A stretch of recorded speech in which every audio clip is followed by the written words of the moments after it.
Olá, corujinhas! Mais um vídeo da Banca Selecom. Hoje sobre direito administrativo. Meu nome é Wilka Paiva e sejam todos bem-vindos ao Foco no Concurso.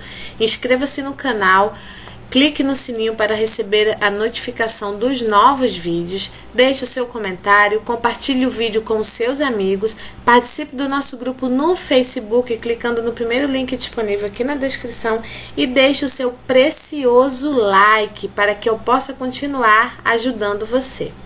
Vamos para a nossa primeira questão.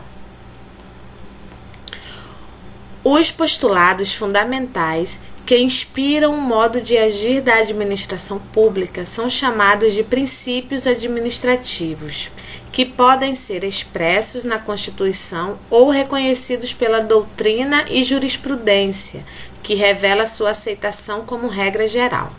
Nesse sentido, o princípio reconhecido, aqui é que interessa pra gente, ó. Quais são esses princípios expressos? É o LIMP, é o famoso LIMP: legalidade, impessoalidade, moralidade, publicidade e eficiência. São os princípios expressos, mas além desses temos vários outros colocados na Constituição, né? No que você vai lendo a Constituição, você vai encontrando vários outros princípios não menos importantes. Claro que não existe uma hierarquia entre os princípios, ok? Aí temos aqui, nesse sentido, o princípio reconhecido segundo o qual os bens e interesses públicos não pertencem à administração. Preste atenção nisso aqui, ó. Segundo o qual os bens, essa partezinha aqui, ó, os bens e interesses públicos não pertencem à administração, nem a seus agentes, cabendo a estes conservá-los em nome da coletividade, que é o verdadeiro titular dos interesses públicos. Aí vem a pergunta, né? Que princípio é esse? Qual princípio? Os bens e interesses públicos não pertencem à administração e nem pertencem a seus agentes, cabendo aí a administração conservá-los em nome da coletividade, que é o verdadeiro titular dos interesses públicos. É o princípio da continuidade, indisponibilidade, segurança jurídica ou supremacia do interesse público. Temos aqui o princípio da indisponibilidade, alternativa B, tá? Porque os bens da administração pública, eles são indisponíveis ao servidor, tá? Não pode haver essa confusão, essa mistura do interesse do servidor em relação aos bens da administração pública. Eles são indisponíveis, tudo certo? Ninguém pode usar um bem da administração pública por interesse próprio, a não ser por interesse da coletividade, por interesse público, tudo certo? Questão 2.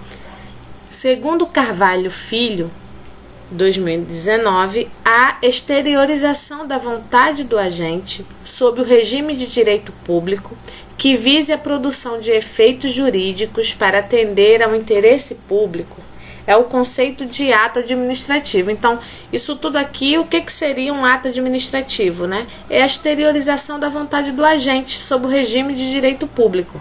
Pronto, é a exteriorização da vontade da administração pública.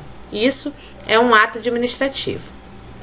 O elemento pelo qual todo ato administrativo deve buscar o bem comum e os atendimentos aos reclamos da sociedade é o denominado como.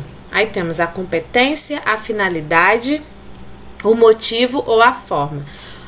Olha aqui, preste atenção nisso aqui, ó. O elemento pelo qual todo ato administrativo deve buscar o bem comum e os atendimentos aos reclamos da sociedade. Então, ele deve buscar o bem comum e atender ao que a sociedade precisa, o que a sociedade pede.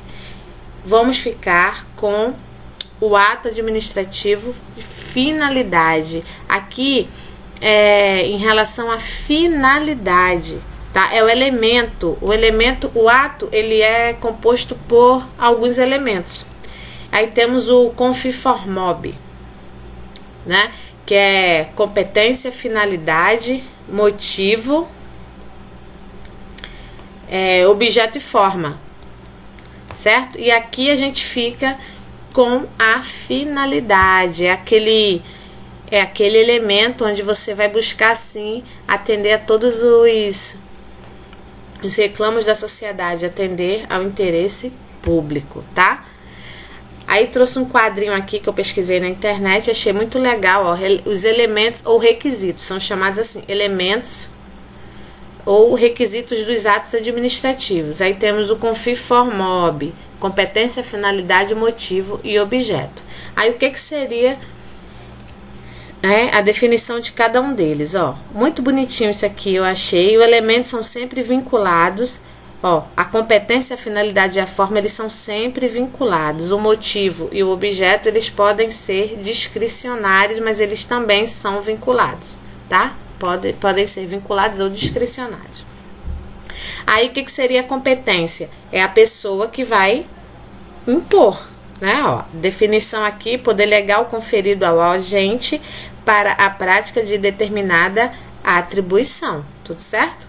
A finalidade é aquele que vai visar os reclamos da sociedade, como foi falado na questão, e ao interesse público.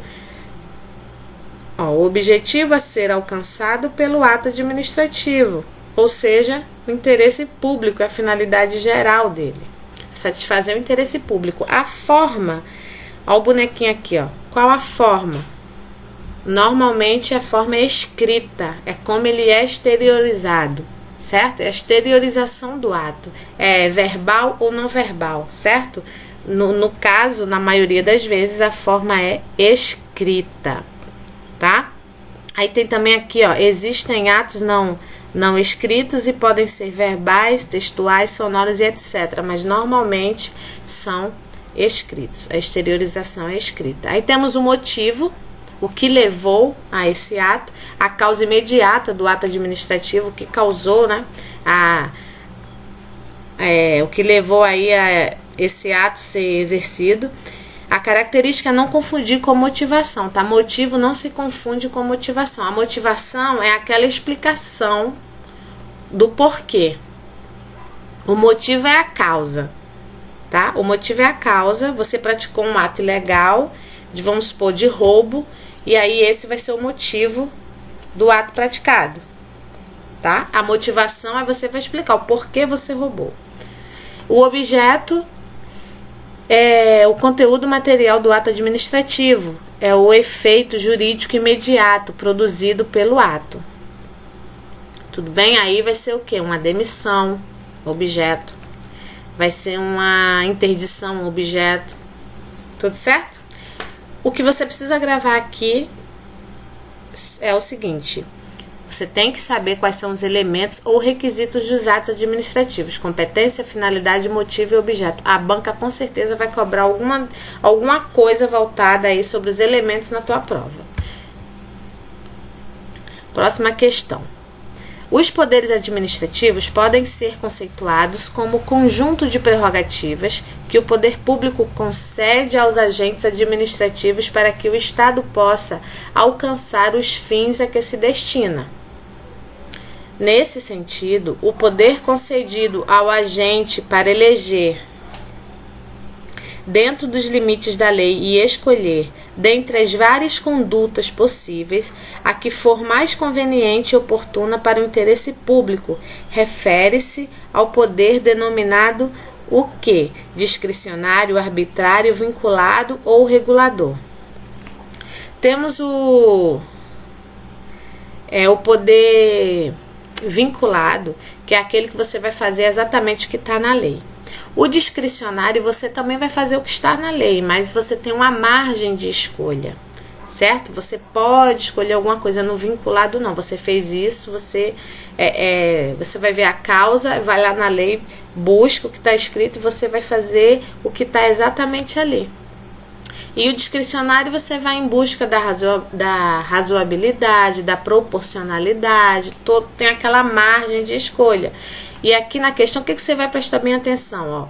Que o poder concedido ao agente para eleger dentro, aqui já matou a questão, dentro dos limites da lei e escolher, acabou, dentre as várias condutas possíveis, a que for mais conveniente e oportuna. Então, poder discricionário, essas palavrinhas aqui, ó, conveniência e oportunidade, conveniente e oportuno, já entrega a questão. Você vai marcar aqui poder discricionário, vai visar a conveniência e a oportunidade.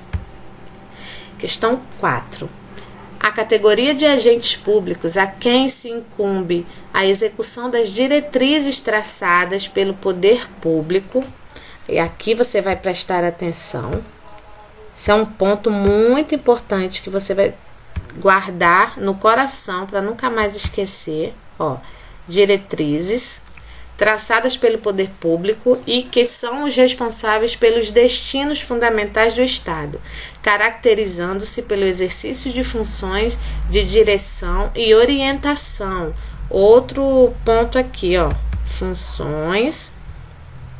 Aí você vem aqui, ó, de direção e orientação, estabelecidas na Constituição, é a denominado o quê? São os agentes particulares, os servidores públicos, os agentes de fato ou os agentes políticos. Quando a gente ouvir, na verdade, né, quando você encontrar na sua prova esse termo aqui das diretrizes traçadas pelo governo, né, funções de direção e orientação estabelecidas na Constituição, tal, você vai marcar agente político, tudo certo? Alternativa D é a correta. São os agentes políticos. Alternativa D, corretinha. Aí aqui eu trouxe também, busquei na internet esse quadril muito legal, essa classificação dos agentes públicos, tá? Vou pegar a lupa aqui pra gente dar uma analisada, ó. Agentes políticos. Temos aqui a galera do mais alto escalão do poder público. Quando também tivesse mais alto escalão, é agente político. Eles exercem as funções de direção, supervisão. Muito importante você gravar isso. E as características, ó. Suas características estão na própria... sua competência está na própria Constituição, investidos em cargos por eleição, nomeação ou designação e, em regra, devem obediência somente à Constituição, não são hierarquizados. Um exemplo disso é o chefe do Poder Executivo, então não há hierarquia. E pesquisando a palavra-chave que você vai gravar, que pode cair na tua prova, é a palavra diretrizes. E essas também, função de direção ou supervisão. Tudo certo? Aí a gente também tem os agentes administrativos, que são os que exercem uma atividade profissional e remunerada. A característica desse agente, eles são ocupantes de cargos, empregos ou funções públicas, tá? A função pública também entra aqui. Mas o agente político é função de direção e supervisão. Não confundam, tá? E outra característica é aqui, ó. Fazem parte da administração direta e indireta. A classificação deles são servidores públicos, empregados públicos e temporários, tá? Então, os agentes administrativos, ele vai ser dividido em servidores públicos, que são os estatutários, os empregados são os seletistas e aqueles temporários, que a galera do IBGE, por exemplo, para fazer pesquisa, né, tal, são temporários. Então, os temporários, ele não tem cargo nem emprego, eles exercem uma função pública e têm um contrato de direito público com a administração por tempo determinado, certo? Esses são os agentes administrativos. Aí tem também os agentes credenciados. São aqueles que representam a administração pública em determinados atos ou praticam atividades específicas.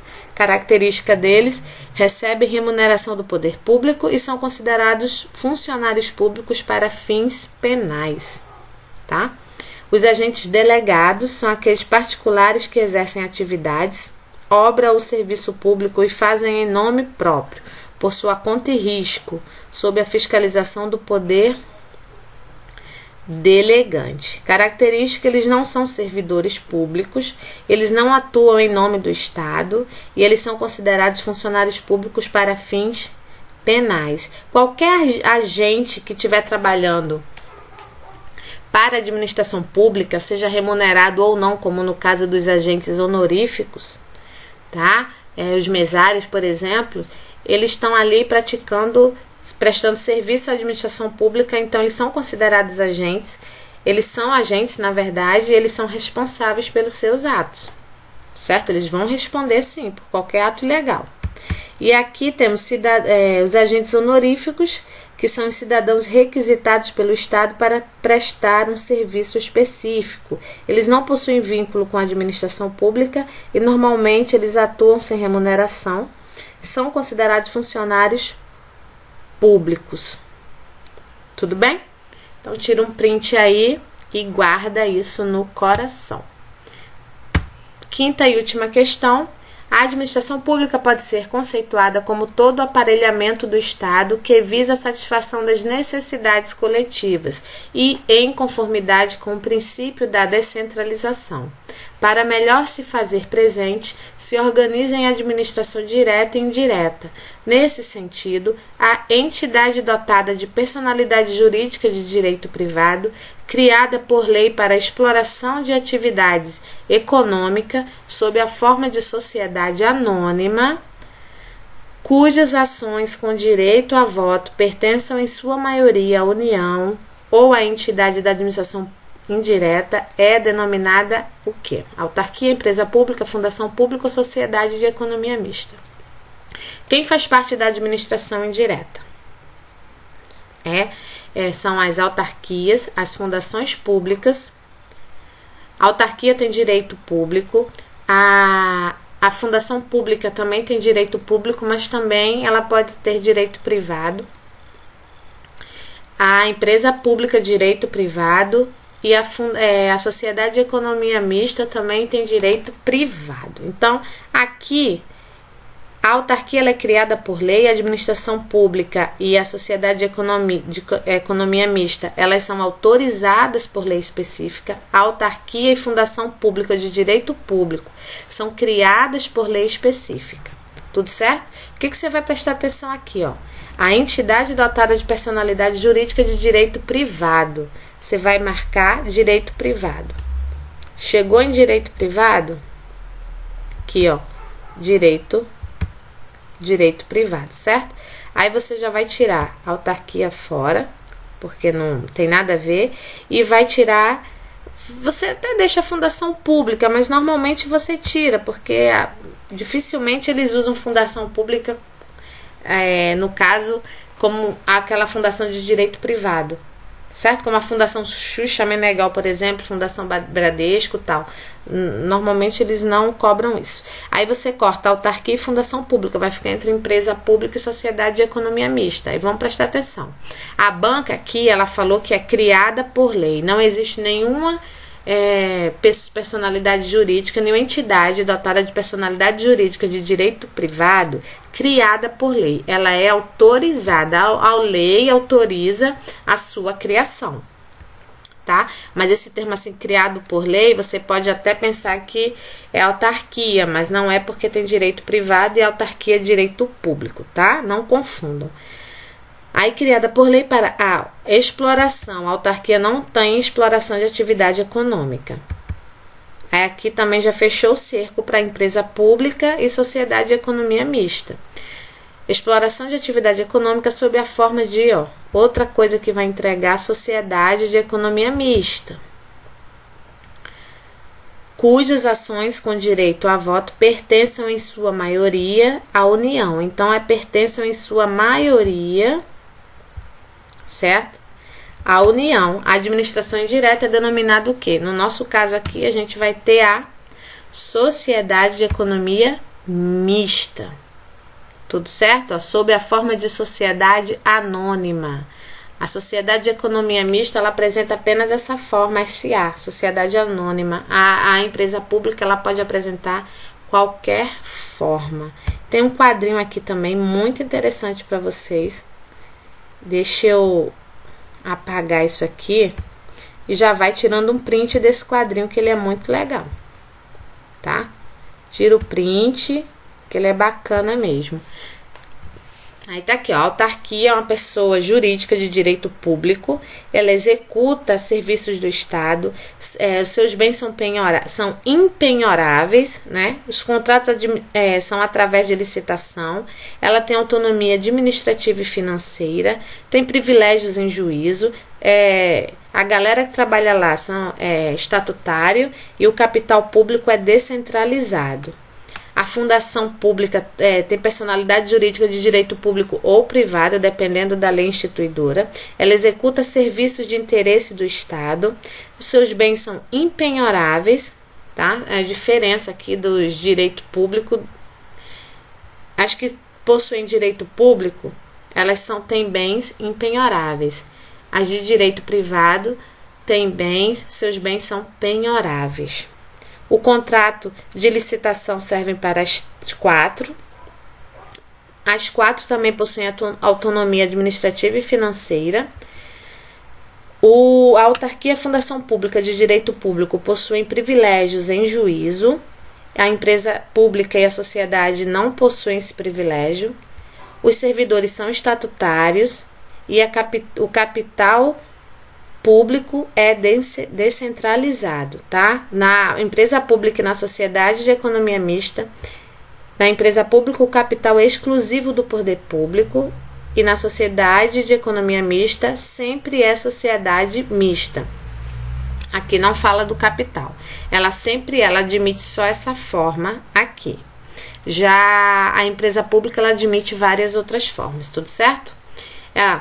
A administração pública ela exerce atividade econômica, economia mista também. Seus bens são penhoráveis na economia mista também.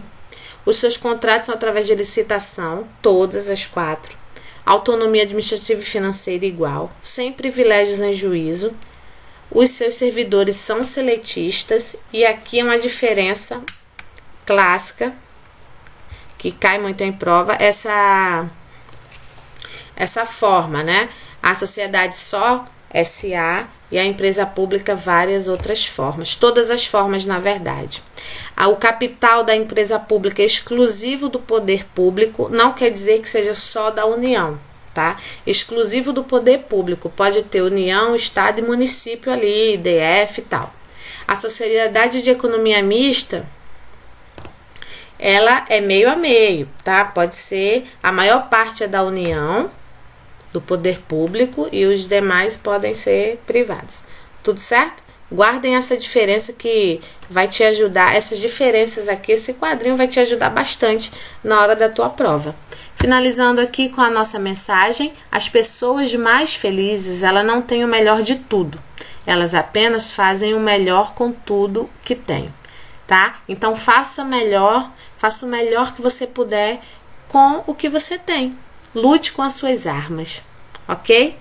Muito obrigada, bons estudos, até os próximos vídeos. Fui!